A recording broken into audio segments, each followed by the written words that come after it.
What's up, everybody? Happy Friday. Hope all you're having a great day so far. So finally, we have an official new episode. It's about time. So getting into this episode of GH, Gladys. That chick is up to something. Like, what is it? I, for the life of me, don't know what angle she's trying to play. But why would you sit around here telling everybody that your son died when he's really alive? Even Carly was wondering that. And she asked her that. But of course, before she could answer the question, she got interrupted. I was like, of course. Convenient. You know, Finn came out to tell her news about her son. Why would you sit there and tell people that? Oh, your son died, but he's really alive. What type of game are you playing? And then he just so happened to be at the warehouse with a gun to save you and Carly. Really? What the hell are they up to? Like, something is going on. I feel like a part of me feels like Taggart may have something to do with some of this. I don't know. It's something just in the milk ain't clean or none of this. Like, it was... Some shit just don't make sense. Taggart walking around with that little goofy ass grin on his face. I'm like, yo, what is y'all up to up in here? I'm like, Jason and Sonny better watch it.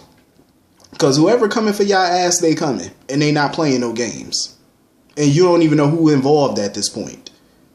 Like, you really don't know. Like, who has something to do with all this? Could it be Taggart somehow involved? Does Taggart know something? Does Gladys and Brando know something? Like, what the hell is going on here? Jax, of course, is not amused by none of this because his daughter almost got killed. Carly almost got killed. Obviously, the gunmen were aiming at everything Corinthos. So, you know, the gunman was aiming at Carly. The gunman was aiming at Michael. The gunman was aiming at Mike and Sonny. Clearly, the Corinthoses are, you know, at the helm of all this chaos and turmoil, of course. And Jax is not amused. See, this is the type of bullshit that Jax... This is why 8-9 years ago, this is exactly why Jax wanted custody of Jocelyn back then. For this reason. He knew something like this would happen to Jocelyn. He knew she would get caught up in something like this. He knew. This is why he didn't want Sonny nowhere around his daughter. Nowhere around her. Because of shit like this. And he knew it was going to go down one day and boom, it went down. And you could tell Jax is not happy about none of this. He was asking Carly, like, where the hell is Sonny at throughout all of this? Like, where is he at? Everybody at the hospital or at his house, but where is he? So apparently Sonny is at Turner was, you know, getting Mike settled back in over there or whatever.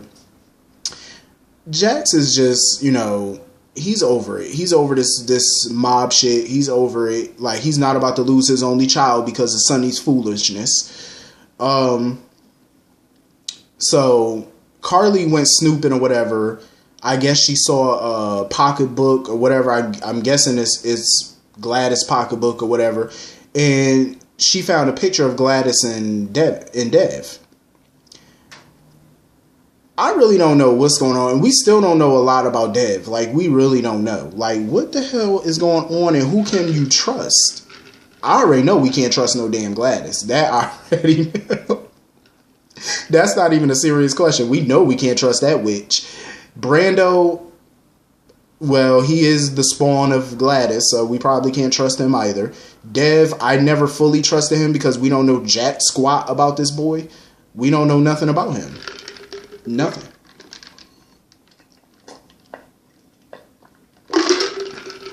But he did have a surprised look on his face when Jocelyn mentioned that Brando was alive.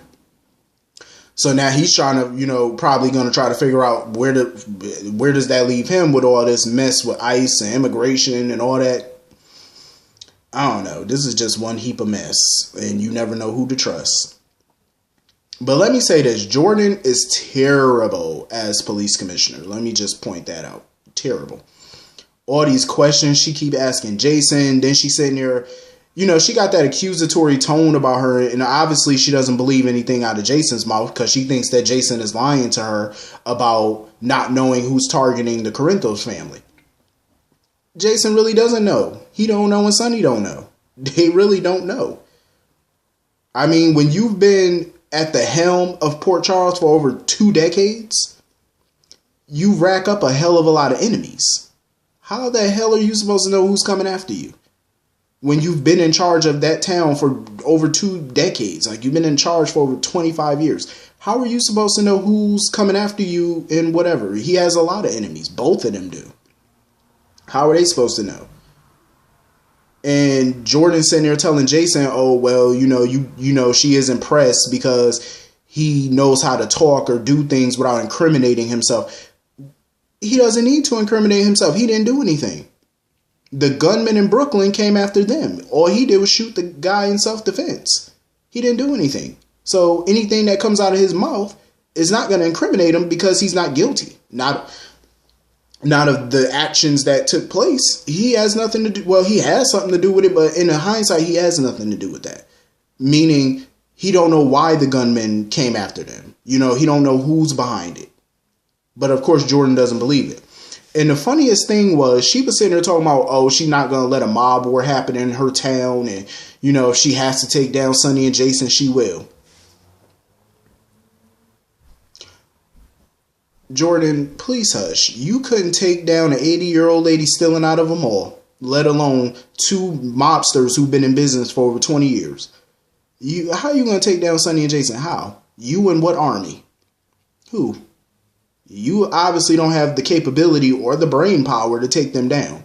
You've been police commissioner for how long now, and you haven't got any dirt on them so far. Nothing that could stick in court. So if you couldn't take them down in all the years that you've been police commissioner now, what makes you think you're going to do it now? And Sonny and Jason are not stupid. They're very careful people. They're not going to slip up and let you put them in prison. Even if you get some evidence against them, it's never going to stick in court. Like, Jordan overestimates how smart she is. I'm like, clearly you ain't all that smart. Because the PCPD have been solving cases for you. Well, Jason basically have been solving cases for you for quite some time now. And I think that's where she's a little jealous. Like, obviously a mobster can do your job better than you, and he's not even in law enforcement. Hell, he don't even like cops. Then she's sitting there questioning the guards and stuff like that. Sitting there questioning the Sonny's people or whatever. Asking and chasing them, asking, oh, why didn't you call 911? Because they were in the middle of a gunfight. When someone's shooting at you and you're shooting back, that's not the time to sit on the phone. Hey, yeah, I got an emergency here. There's gunshots here at the warehouse. And they're shooting at you. That's not the time to sit on the phone and call 911. I'm just saying. You know, you sit on the phone all you want talking to the cops and you get 2-3 bullets put in your ass, then what? The hell kind of goofy ass questions are they asking? It's like, are you seriously asking these questions? So you mean to tell me, as a cop, you're getting shot at, you're on the radio worried about backup, and you're getting shot at? Not really. I mean, I've seen some cops, I heard of some cops doing it, but only on TV. I ain't never seen that in real life. Now, unless they got them little radios where they could duck and, you know. But other than that, ain't nobody worried about no damn police. And you already know Sonny and Jason don't talk to the cops anyway. They ain't stupid. They don't talk to the cops. They gonna deal with this in-house. But I do agree with Taggart. I mean, Sonny obviously done pissed somebody off. But like I said, when you've been a mob kingpin for over 20 years, you're gonna rack up enemies. You know what I'm saying? Like, you're gonna, rack them up. But I do agree with him and Jordan, though. Like, whoever did this, it was well orchestrated. Very well thought out. Very well planned. Part of me keeps thinking Valentine, and the reason, I know some people say, well, it ain't Valentine's style, but it was a comment that he made a few episodes back that made me think he could be a part of it. Because he was happy that Nell was not only keeping the Quartermains busy, but he was happy that she was keeping the Corinthoses busy too. Why would he be worried about the Corinthoses? He has no dealings with them, so why would he be worried? And notice how when he said that, it's right around the time somebody's trying to do a hostile takeover at ELQ, and now somebody shoots at Sonny and all them and steal their trucks. That's too much of a coincidence. But I have heard a spoiler that there's some new player coming to town or whatever named Cyrus. He's supposed to be some new player coming to town to take down Sonny and Jason or whatever. So maybe Valentine really isn't a part of this. But his comment just struck me a little bit as odd. Like, why would he be worried about the Corinthoses? The Quartermains I can see because he might want to take over EOQ. So I can see that. But the Corinthoses, why would he care about mob business? He's not in the mob. So, you know, maybe the territory or whatever. Who knows? So anyway, yeah, it was just a lot of goofy shit with them, like asking all these stupid ass questions. So Sasha, of course, you know, she noticed how Michael was, you know, how he handled comforting Dev and stuff like that, keeping calm, you know, telling him, you know, just go upstairs, watch a movie with Avery or whatever. And she noticed that she felt like he did all of this from experience. But, you know, she did reveal to Michael that she's not naive about Sonny and who he is. But, you know, it was kind of funny how Michael basically said his father's a powerful businessman. Michael, shut up. Powerful businessman? Is that what we're calling Sonny this week? Why don't you call him what he is? He's a mob boss. Everybody knows that. Powerful businessmen don't get shot at all the time. They don't have to walk around with a heap of bodyguards on their property every day. Businessmen don't do all of that. So call it what it is. So Sasha was basically telling Michael, like, you know, if this is going to be a recurring, you know, ongoing experience, she don't know if she could put up with this. See, Sasha, if you're going to align yourself with Michael, then you need to understand that bullets come with it. Kidnappings come with it. It's a package deal. I'm just saying. And if you really did your homework on Michael, then you would know that his girlfriends really have tragic ends. I'm just saying. Like, Abby done ended up dead. What's that other one? What's the other one? Damn, I can't remember her name. Hold on. Oh yeah, Sabrina. That was her name, Sabrina. Like, his girlfriends end up dead or leaving town. Like, you might want to steer clear. I'm just saying, if you can't take this lifestyle, you know.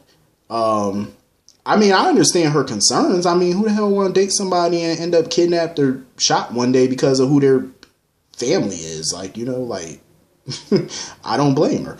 But if you're going to continue to date Michael, this is what you have to deal with. It's like a package deal, unfortunately. So anyway, moving on from that. What else happened? So basically, Liz done slapped the dog shit out of Nicholas. She done slapped Nicholas like he stole something. Because basically Jax told her the truth about why Hayden really disappeared. And she was pissed, and she was rightfully so. I mean, you took a mother away from her child, and now you can't find her or can't reach her because she doesn't want to be reached out of fear. You know, that's why she's underground right now. She's out of pocket. I don't blame Liz for slapping him. Like, Nicholas has done too much stupid stuff. Stupid, unnecessary things. All in the name of getting the Cassadine fortune back. And it's like, was all of this worth it? Now you're stuck in a loveless marriage, all for money. Like, was it all worth it? In the end, seriously. But, you know, Jax was basically telling Finn how much he regrets helping Nicholas and enabling him or whatever. You know, he let it go on too far. And Finn, you know, he's just totally pissed off too. And he basically told Nicholas, you're not getting away with it. Like, you're not. Because now he has to tell his daughter every day that he doesn't know when her mom is coming home or even where she is. You know, and that's not an easy thing as a father to tell your daughter. You know what I'm saying? Now he's stuck with telling her this information that he does not want to tell her. You know what I'm saying? So I totally don't blame Finn on that one. You know, it's a sucky situation, and Nicholas is stupid. Basically, like, you did all this nonsense for what? I absolutely loved the little back and forth banter between Valentine and Ava, though. That shit was funny. But, I mean, Valentine sitting here with all this boo-hoo, I want you back, baby, you could blame it all on me. Like, all that bullshit he was talking. And Nina, I think the only reason Nina kind of stood tall in that situation because she had Ava there. That's the only reason, because we all know Nina is wishy-washy as all hell. So, she would have been falling right back in his arms. But I'm glad, Nina decided, no, enough is enough. And Ava basically told him about himself. You're a liar. You constantly lie, manipulate to get what you want, tell some little sob story. They were just going back and forth. And Nina basically had enough of it. She told both of them to leave because she was just over it. She didn't want to hear it no more. She was like, I'm just done. So, of course, Nicholas shows up with some documents, restraining order against Valentine for him to stay away from Windermere and him. And basically order of a DNA test because he wants to prove that Valentine's not a Cassadine. But, of course, Valentine is, threatening to prove him right and basically telling Nicholas that Helena's manipulating him from beyond the grave. I don't see how. How the hell is Helena manipulating him from beyond the grave? Unless she staged some type of evidence to prove that, or to say that Valentine wasn't a Cassadine or whatever, which might be the truth, but who knows? Anyway, this was a good episode though. I enjoyed it. Hit the comment section. Let me know what y'all thought. I will see y'all on Monday. Hope you all had a great weekend. Hope you have a great weekend. Hope you have a great night. See you all later. Peace.